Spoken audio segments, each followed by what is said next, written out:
All right, who the fuck did I marry? Part 2. So we both put on the table what it is that we wanted.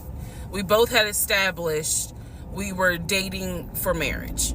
We were not dating just to date. We were not trying to be friends with benefits and none of that.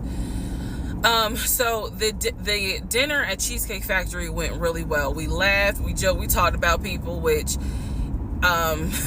is kind of up my alley, my sense of humor. It was a good vibe. So at the end of the date, at the end of dinner, we sat in his car and he played this song for me by John Legend. I don't know the name of the song. By the time this video posts, I will put the name at the bottom. I can't remember the song. I just remember that John Legend was talking about, I think I met my wife tonight. And I thought it was a sign. So I was like, oh my God. So anyway, we ended up sitting in the car talking just about life and experiences until about midnight. So during this conversation, he again is telling me how it was, what it was like living in California, how he went out there. He went to San Diego State. He played football for San Diego State. He talked about how, life, he loved it out there, so he stayed. That's when he joined the company. And then he explained that he also did arena football, but only did it for about 2 or 3 years.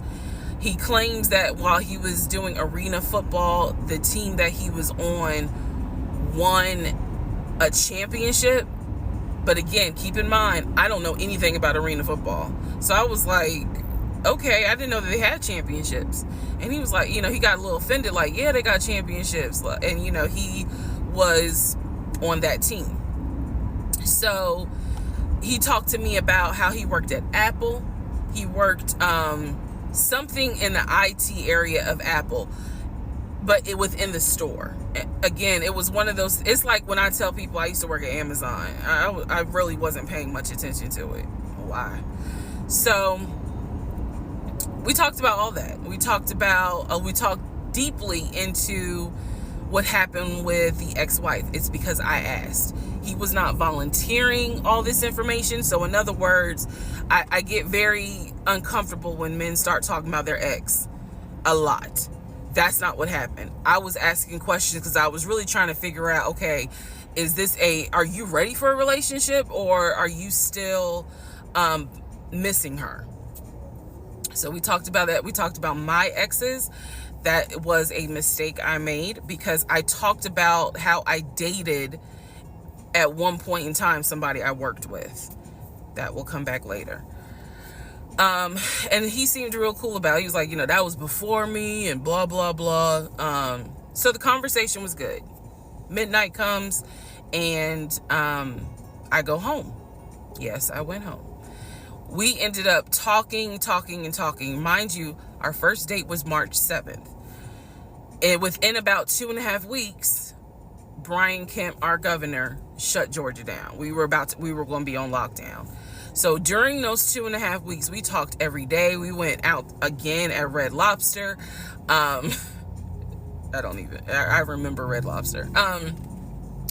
But everything was going great. The issue was, where are we going to quarantine? So the question was, are we going to quarantine at his place, which he had like a studio type of situation. Like, it clearly, where he was staying, I was like, it's like a studio apartment, but he kept telling me like, this is temporary because I'm looking for a house. Like, he showed me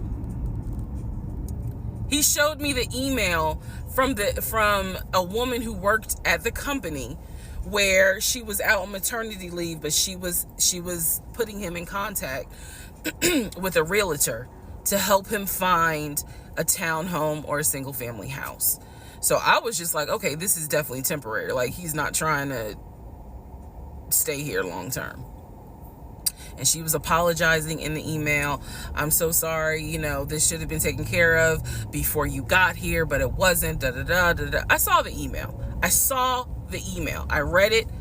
I read the email. So the decision was, we're going to quarantine at the studio, or we're going to quarantine in my house?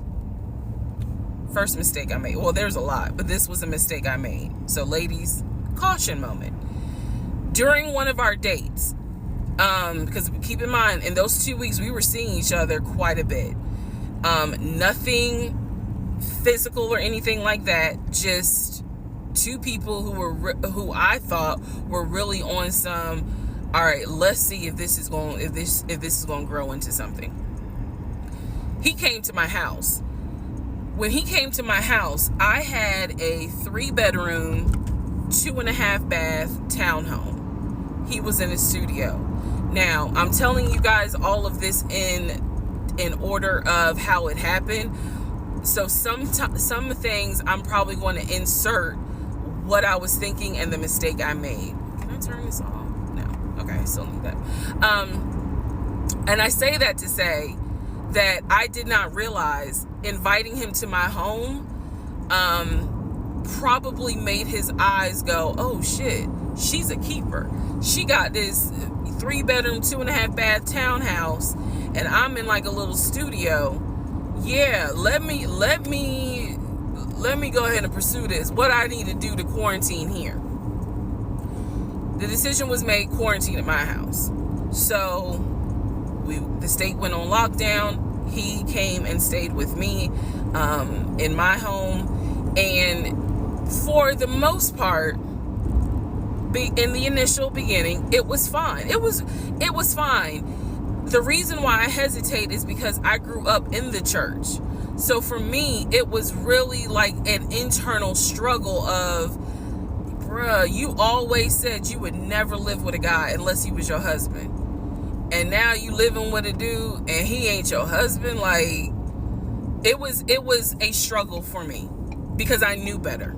And don't come for me. I'm just telling you the way I grew up. It was like that. It was not sitting right with me. But at the same time, I didn't want to quarantine by myself. I did not want to. So there we go. So he moved in. We talked about the bills. Let me clear something up that I said in the other video where I said he paid all the bills. He paid all the household bills. He did not pay my car payment, my cell phone, or my car insurance. He paid the rent, because my rent at the time was less than $1,000. He paid the utility bills. And so when he's telling me that he's a regional manager, I was like, wow, okay, so you got money. And so he paid all the household bills. So my check really was just taking care of me, myself, and I. And I am not, this is where it's not going to make me look good, but it's the truth. It was intoxicating to not have to worry financially about how to pay the bills. It was a wonderful feeling. And so I kind of pushed to the side the fact that, yeah, you shacking up, because it's like, but your paycheck, you don't have to worry right now. Like, he's taking care of all of April's bills before April even comes, because this was still March.